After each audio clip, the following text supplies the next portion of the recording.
In this Elden Ring Nightreign video, we're going to be talking a little bit more about Raider. I'm going to be showing you guys a run through of me playing Raider and like what my decisions are when I get buffs from defeating bosses, what weapons to pick up, etc.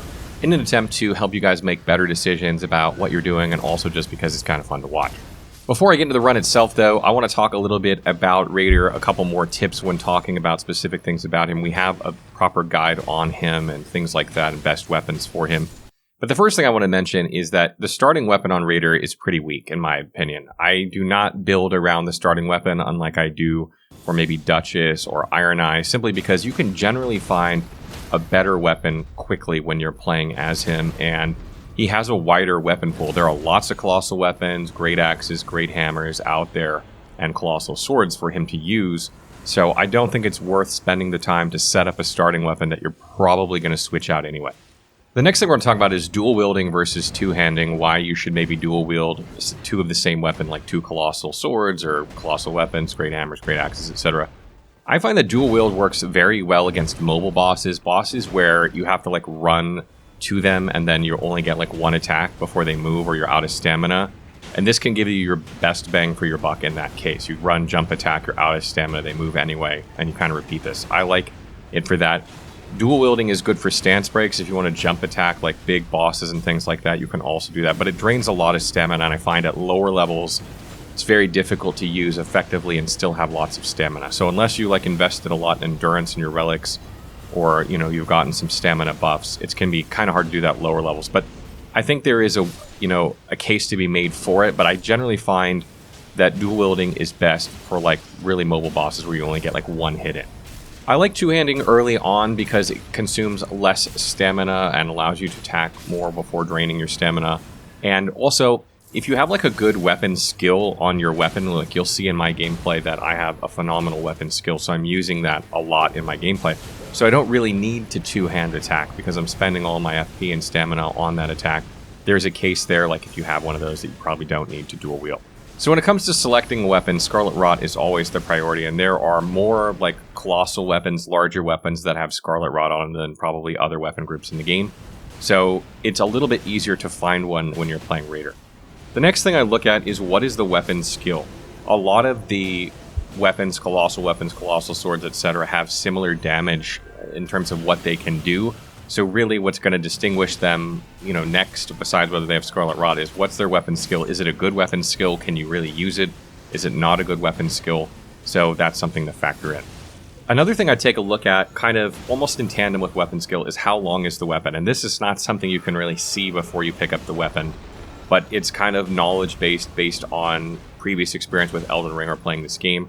I like longer-reaching weapons. A lot of times you can whiff attacks and use lots of stamina and kind of lock yourself into an animation when using bigger weapons when you're playing Raider. So the longer weapon you have, the more likely it is you're going to connect, and I take that into account almost in tandem with weapon skill. Next, does it have the element that matches the boss you're going to be facing at the end of day 3? This is important because a lot of bosses can be like, the Dark Drift Knight can be interrupted with lightning damage. The final boss, Holy Damage, is good against him in order to kind of like debuff him. The same with the Tricephalos, you can debuff him with Holy Damage. So this is the next thing you want to prioritize. Next, I take a look at what the passive effect is. There aren't a ton of great passive effects for Raider. You might look at like damage when two-handing or dual wielding, depending on what you're doing. A big one is like damage negation, anything that's going to give you damage negation, or maybe even like health back or something like that, like continuous HP recovery or HP after defeating enemies is good, or at least early on. Mainly what you're looking for is protection though, because you just want to stay alive as Raider. You're not as mobile as Wilder with his claw hook, and you don't have a shield like Guardian that you're going to be relying on, so you're going to tank a lot of hits, and you want to try and mitigate how much damage you're taking when you take those hits.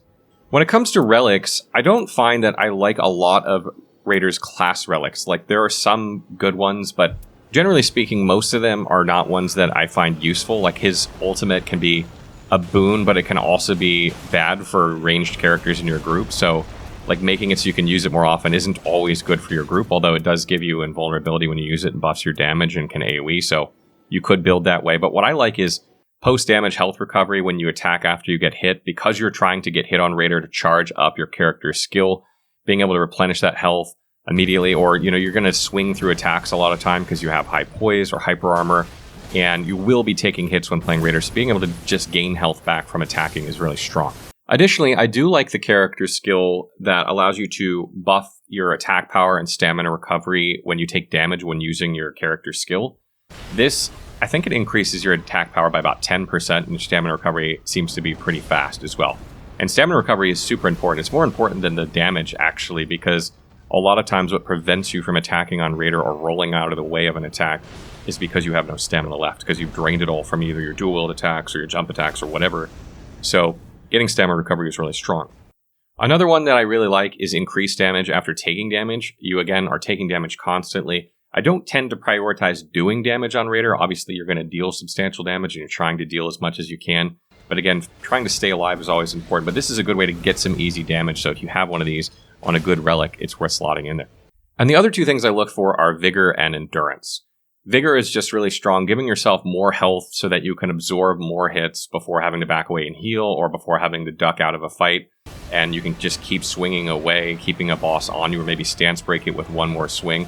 And Endurance, for similar reasons, it gives you more stamina to play with, either with attacking or dodging. And that can be sometimes really important into getting that final hit that's going to stagger something. So you really can't go wrong with stacking Vigor and Endurance on Raider either. Okay, so onto the run itself. I'm going to be playing Raider for this run. Big surprise there. Fex is playing Recluse, which is typical for her. And we picked up a random from the Fextra password that's playing Iron Eye. It's pretty good Iron Eye in my estimation as well. Does really, really well in this run. So for this run, we're going to be taking on the Knight aspect, which is the last boss of the game. So for those of you out there who don't want spoilers, don't watch the tail end of this video. And this can be a quite challenging boss because status effects are not very effective on him at all. It means you really have to rely on raw damage in order to get him down, or holy in order to debuff him. Okay, so as we fly into the map, we see a nearby fort. Fex is a recluse, so we're going to head there to get her some spells. Our Iron Eye wants to go get the church. Again, I'm not a huge fan of running all the way across the map at the beginning in order to get a flask on day one. It's worth noting where it is. Maybe he was simply trying to communicate that. But he does follow us to the fort, so I think he understands that we don't need to go there immediately, but we probably want to get there eventually. After we clear the couple of enemies here, we hit the Site of Grace and level up, and then make our way over to the fort.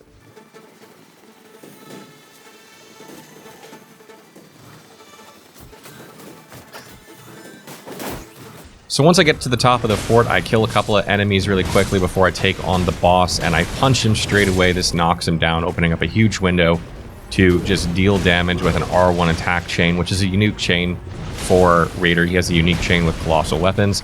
Get that in, and then after doing the R1 chain, I punch him again and knock him down again, and then finish him off. I really like that the punch you can use on Raider can be used defensively to tank through a hit, but sometimes you can use it offensively as well, to knock certain enemies or bosses down to give you an opening that you can begin your attack chain into. So after defeating the boss, my options are pretty poor. I have a torch or some claws. Neither one of these are great for me. However, taking damage boost into damage negation is actually a great passive effect for you because you do take damage constantly. Then you're going to take less damage for further attacks, so I go ahead and pick this up. I then head over to the Site of Grace, level up to level 3 really quickly, and grab the stone sword key out of the chest.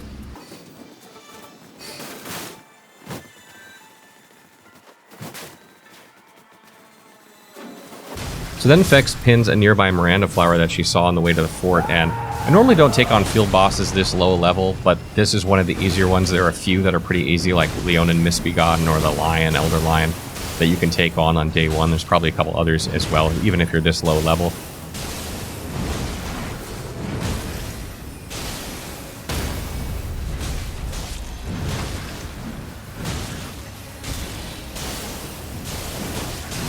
So we decide to wipe it out really quickly. It's just Fex and I, and then my reward choices are a couple of weapons that aren't really great for me. One of them has, again, damage negation after taking damage, but I already have one of those.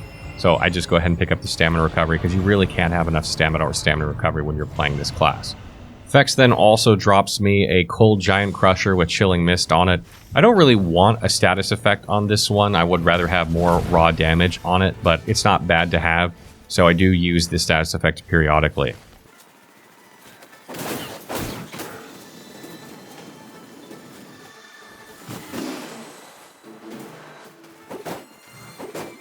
So we then decide to head to a nearby rise, trying to get Fex even better staff and some better spells than she currently has. And this is one of those inside ones that I didn't notice right away. And our Iron Eye actually reveals where it is, but for some reason doesn't break it. And I didn't notice it immediately because I assumed if it had been there, he would have broken it. But then we see it and break it and run upstairs. So unfortunately, the rewards aren't that great for me. Typically, rises have more caster-focused things anyway, so I wasn't expecting anything great. I decided to take the staff there because the passive is improved critical hits, and you do quite a few critical hits when you're playing as Raider because you stance break so many enemies, and you're typically right there to get the critical hit when this happens. So I go ahead and pick that up. The spells on it aren't that great, so I'm not really worried about giving this to Fex.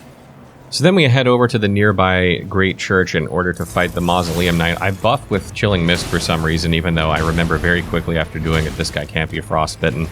And then I unleash a R1 combo chain onto him before I punch him, knocking him down, and then Fex and I finish him off. Taking a look at my rewards, there's increased damage when wielding 2 armaments. This would probably be good, or FP back when attacking. If I had put this in my offhand, that might not be bad either. But the Nightreign is running in, and neither of these are particularly great since I'm two-handing my weapon at the moment anyway. So I just decided to book it out of there and not really worry about it.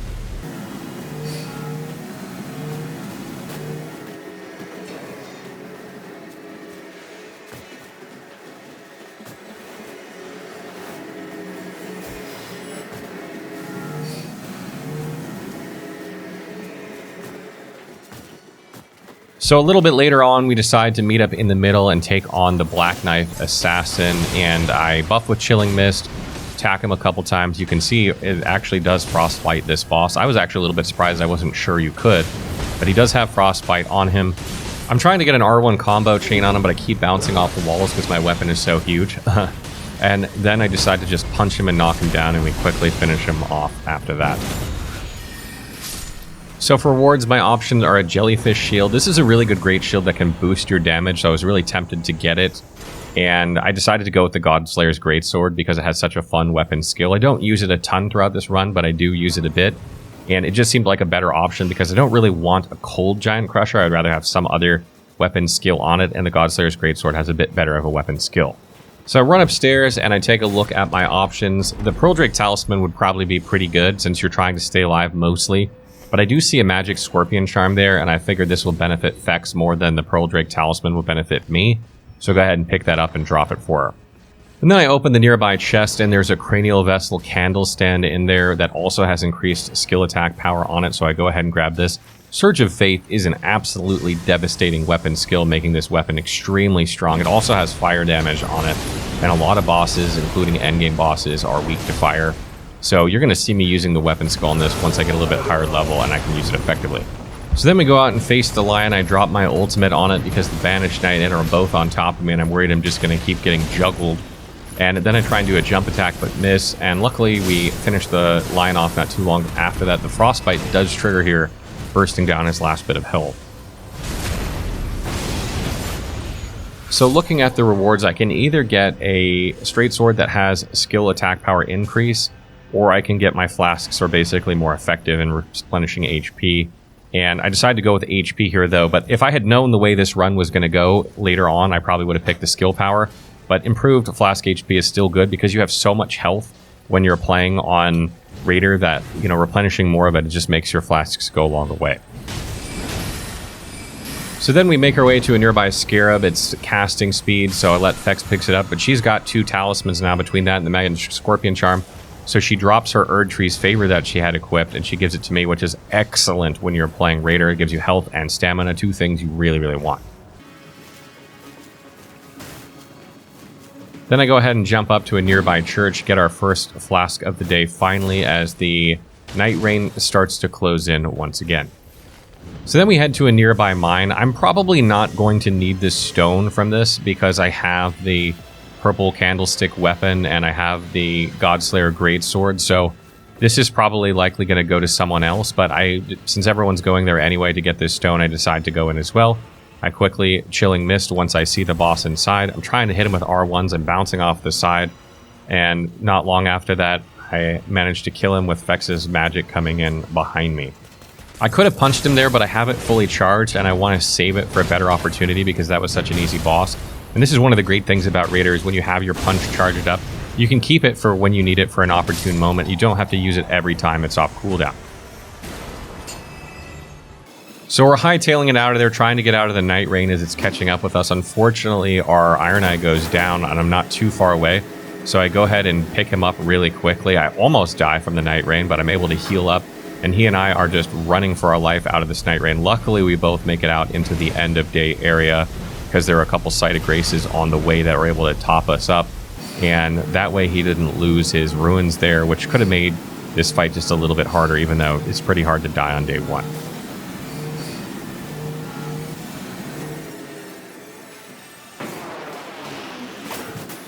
So then the end of day trash are undead enemies. These are really annoying when playing as Raider because one, their corpse is on the ground and you have to hit it. You can't lock onto it. And a lot of times the swings go right over it. So I have some difficulty actually finishing them off in this part, and it just annoyed me because it costs a lot of stamina to swing your weapon when using that big of a weapon as well. So each time you miss, you have lower stamina if another enemy is right on top of you.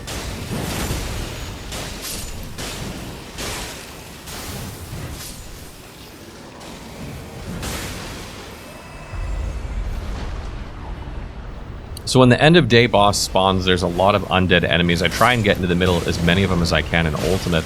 Try and get down as many of them as I can, and hopefully maybe get another ultimate off later in this fight. There are a lot of enemies here, so it's potential that, you know, I can get it a second time because I use it so quickly. And then I start like attacking the main boss. I'm thinking because of how much difficulty I'm having trying to finish off the enemies on the ground that if I can just stay on the main boss, maybe I can just like ignore this mechanic completely. But I do take the opportunity to try and kill any downed enemies I see along the way.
So further into the fight, my ultimate is charged again, but because it's just the Tibia Mariner left at this point, it seems like it'd be a waste to use considering how little health he has left. So I just save it for a future boss.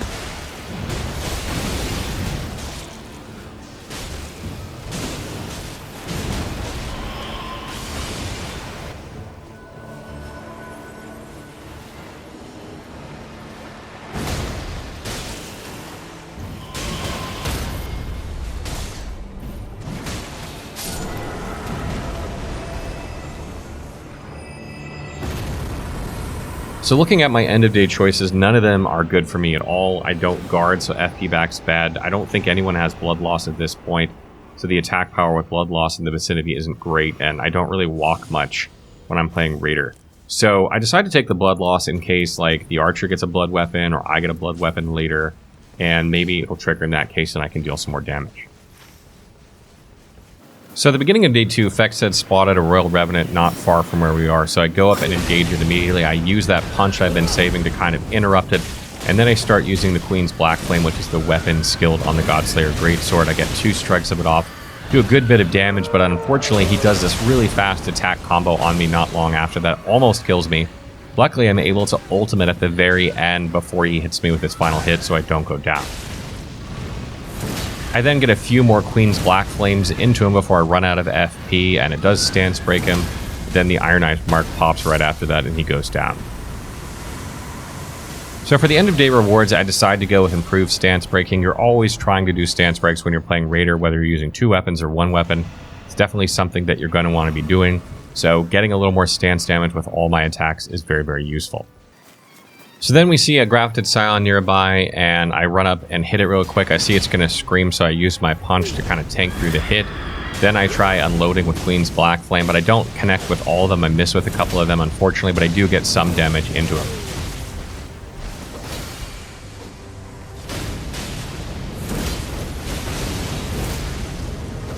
Luckily, though, I do get a wind up and a connect with a good one when he starts spinning that staggers him, so I run in to get a critical hit.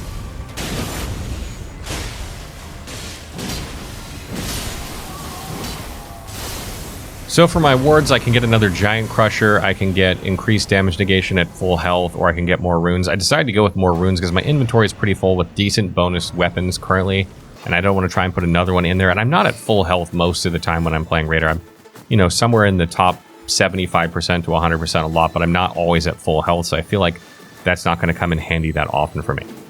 We then run by an ulcerated tree spirit and make our way down with the skyway down to the Everjail there where a bloodhound spawns.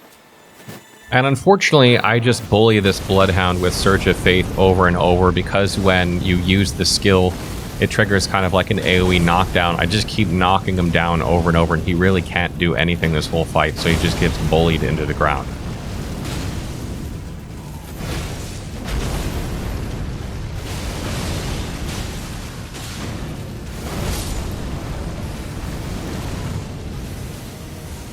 For rewards, I decided to take the improved Poise. Poise lets you continue your attack through attacks when you get hit. I don't know exactly how much Poise Raider has and how much this will impact things, but considering it was either 10,000 runes or this, I wasn't like sacrificing some crazy powerful buff or something to get it. You could probably go with the runes to try and get an extra level if you need one in a lot of cases, but I just decided to take the Poise here. So next we see an ancient hero of Zamora in the lake as we are making our way to a nearby church. And I decide to go ahead and use my weapon skill, but I use it from too far away, so I take a bit of damage from his breath attack, but then I get closer and start using it. It doesn't stagger him the way it did the Bloodhound, but it does a lot of damage to him because it's fire damage, and he goes down pretty quickly. And for choices of rewards, again, I decide to go with Poise. I've already taken some Poise. I'm thinking maybe I can get even more, and I can use these weapon skills through even harder hitting attacks. The other options weren't that great, again, in terms of passive ability or weapon, so I just decided to take that instead.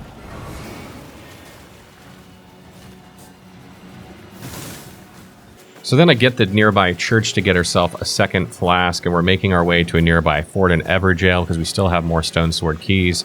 But unfortunately, we get a plague of locusts upon us in the middle of this, so we have to backtrack a bit and take care of the sentient pest in order to prevent ourselves from losing a level or two. And this boss is weak to fire, so I get right up on top of it, use my weapon skill, and it drains about half its health bar in one go.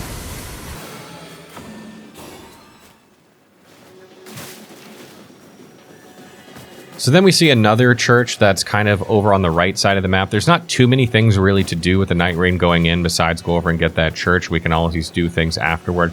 It's going to be in the Nightreign, but the Nightreign is going to stop right outside of it, so we're able to just dart in really quick, get a third flask, and then dart back out. So then we decide to continue over to the Everjail. There's usually a boss near this Everjail, and there is in this case. It's a red wolf. We decide to take it on. I start using my weapon skill after I punch it. And I'm not really worried about taking damage at this point or getting interrupted. I have so much poise, so I start attacking. My health's going down a bit. I ultimate to get some iframes. Puts me out of harm's reach. I heal up, and I just keep raining fire down on the boss before I jump down.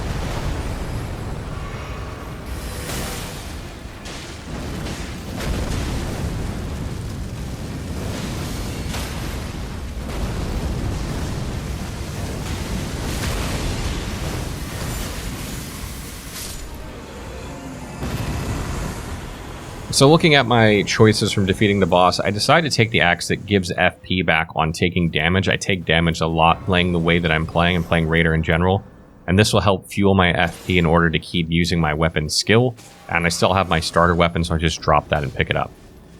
So then we make our way to the Everjail, which is just right here, and it's one of those beastly brigades that spawns lots of enemies, and I'm sort of happy about this because I have a weapon skill that hits in a large AoE.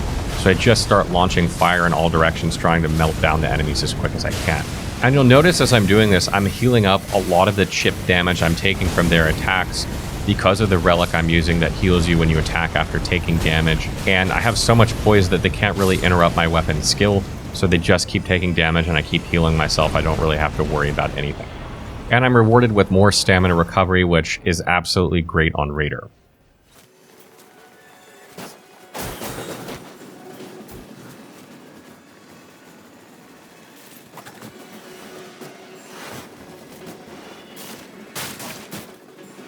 So then we head back to the nearby fort, and I run up and I kill the Crystallion and the one enemy next to it very, very quickly, all by myself, because this weapon is just perfect for that. I look at the rewards, and neither one of them is good for me, but there is a staff with FP cost reduction on it, so I pick it up, dropping one of my things temporarily, giving it to Fex, and then picking up my staff again.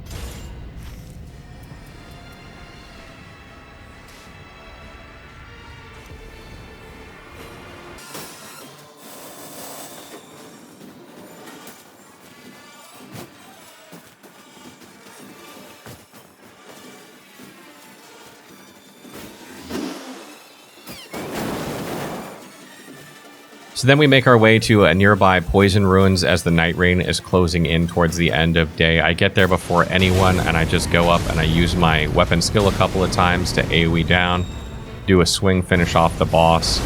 Basically just tank through like so much damage that like I'm not going down at all because I have so much health and so much protection. And finish off a couple of enemies and decide to loot the end of day thing there. Decide to take the resistances because neither of the weapons look particularly useful. Poison is not good against the end of day 3 boss, and he does do things that require resistances because of the status effects he can apply, and I'm in a hurry, so I just grab that one because I know it'll be useful and get the heck out of there.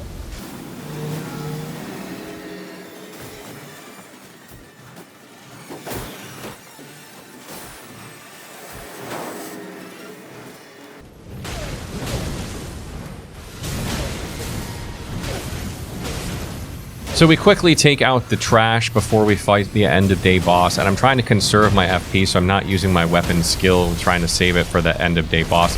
And luckily the end of day boss is Tree Sentinel and Royal Cavalry, and they spawn like right in top of where I'm standing, so I'm in the middle of all of them, and I'm able to just use my weapon skill hitting all of them simultaneously.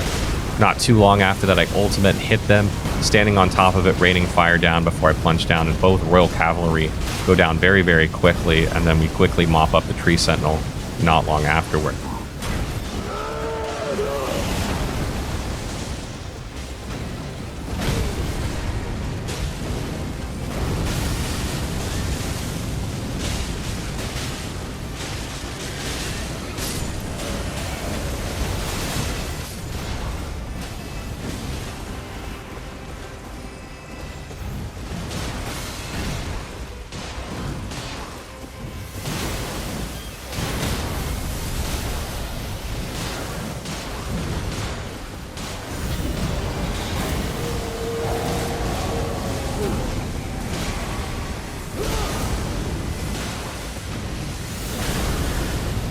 Unfortunately, I was able to use my weapon skill, but then when I tried to use it a second time, I ran out of FP, so I looked kind of like, I don't know, a guy holding his giant candlestick for a second. But luckily, the boss goes down very, very quickly after that. It doesn't really matter.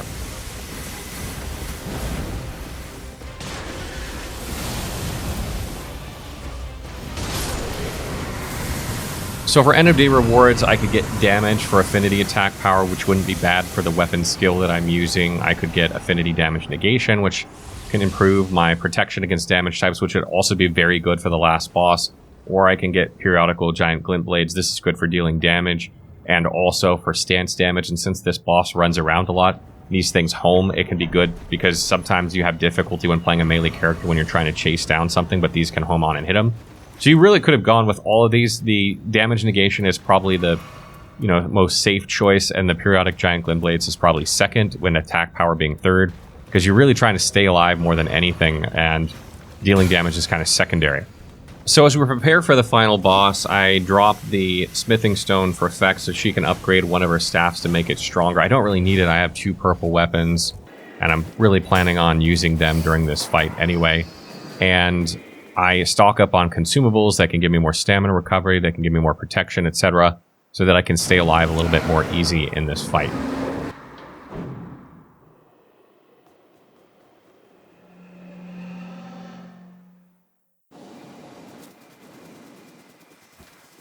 So as we get into the fight, the first thing I do is charge at the boss, trying to get the glint blades into him. I do a jump attack into him to get some stance damage and damage into my glint blades, come back, hit him again, and I take a hit there. I go to use my weapon skill. Luckily, I get it off through his attack. Able to use it a couple of times here, getting a lot of damage into the boss between myself and Fex's spell very, very quickly. Then he staggers from the holy proc, I think from the archer, and I take a couple more hits while getting another weapon skill into him and some glint blades. But he's almost through phase 1 already. I haven't even used a single potion yet. There we go with the first potion. And then I just run up and attack him a little bit. I'm not trying to use my skills right here because I want to save them for phase 2 if possible.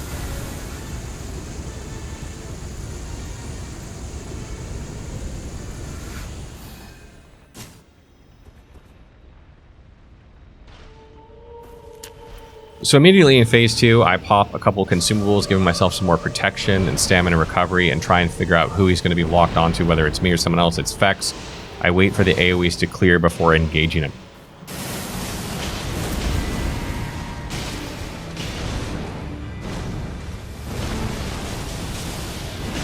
When I finally see he's aggroed onto me, I go ahead and use my punch in order to negate a lot of the damage that he's going to do to me and also to interrupt him a bit. Also, as he does his special attack where he summons these like little blue orbs that are tracking onto people dealing damage, I'm right next to him, so I decide it's a good opportunity to get some weapon skills into him because I can do a lot of damage from point blank. Vex is shouting at me to interrupt him, so I go ahead and use my ultimate, but I use it too late here. He's already basically finished this little phase he's in.